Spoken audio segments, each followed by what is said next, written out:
ಪಾರ್ವತಮ್ಮ ರಾಜ್ಕುಮಾರ್ ಅವರು ನಮ್ಮನ್ನು ಅಗಲಿದ್ದಾರೆ ಅನ್ನುವಂಥ ಒಂದು ಸುದ್ದಿ ಕೇಳಿ ಬಹಳಷ್ಟು ಆಘಾತ ಆಗಿದೆ. ಬಹಳ ಒಂದು ಕನ್ನಡ ಚಲನಚಿತ್ರರಂಗದಲ್ಲಿ ಅವರ ಸೇವೆ ಅಪಾರ ಮತ್ತು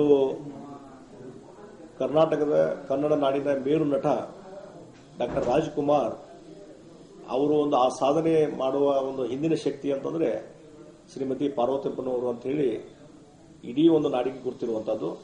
ಆ ರೀತಿ ಒಬ್ಬ ಪ್ರತಿಭಾವಂತ ನಟನನ್ನ ಇವತ್ತು ಅವರ ಹಿಂದಕ್ಕೆ ಪ್ರೇರಕ ಶಕ್ತಿಯಾಗಿ ನಿಂತು ಮತ್ತು ಅವರಿಗೆ ಎಲ್ಲ ರೀತಿಯಾದಂತಹ ಒಂದು ಸಹಾಯ ಮಾಡುವಂತಹ ಒಂದು ಶಕ್ತಿ ಪಾರ್ವತಮ್ಮನವರು ಮತ್ತು ಕನ್ನಡ ಚಲನಚಿತ್ರ ರಂಗಕ್ಕೂ ಸಹಿತ ಬಹಳಷ್ಟು ಕೊಡುಗೆಗಳನ್ನು ಅವರು ಕೊಟ್ಟಿದ್ದಾರೆ.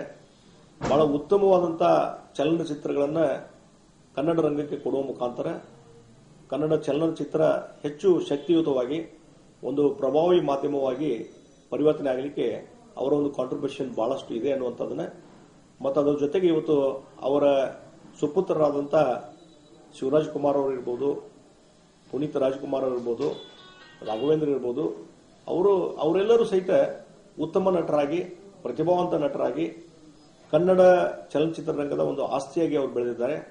ಅವರೆಲ್ಲರಿಗೂ ಪ್ರೇರಕ ಶಕ್ತಿ ಅಂತಂದ್ರೆ ಶ್ರೀಮತಿ ಪಾರ್ವತಮ್ಮನವರು. ಹೀಗಾಗಿ ಅವರ ಒಂದು ಅಗಲಿಕೆ ಏನಿದೆಯಲ್ಲ ಕನ್ನಡ ಚಲನಚಿತ್ರ ರಂಗಕ್ಕೆ ಬಹಳ ದೊಡ್ಡ ನಷ್ಟ, ಕನ್ನಡ ನಾಡಿಗೂ ಬಹಳ ದೊಡ್ಡ ನಷ್ಟ. ಹೀಗಾಗಿ ಅವರ ಒಂದು ಅಗಲಿಕೆ ಬಹಳ ಒಂದು ಎಲ್ಲರಿಗೂ ಆಘಾತ ತಂದಂತಹದ್ದು. ಹೀಗಾಗಿ ಅವರ ಆತ್ಮಕ್ಕೆ ನಾನು ಶಾಂತಿಯನ್ನ ಕೊಡ್ತಾ ಇದ್ದೇನೆ ಮತ್ತು ಅಗಲಿಕೆಯ ದುಃಖವನ್ನ ಭರಿಸುವಂತಹ ಶಕ್ತಿಯನ್ನು ಆ ಕುಟುಂಬ ವರ್ಗದವರಿಗೆ ದಯಪಾಲಿಸಲಿ ಅಂತ ಹೇಳಿ ನಾನು ದೇವರಲ್ಲಿ ಪ್ರಾರ್ಥನೆಯನ್ನು ಮಾಡ್ತೇನೆ.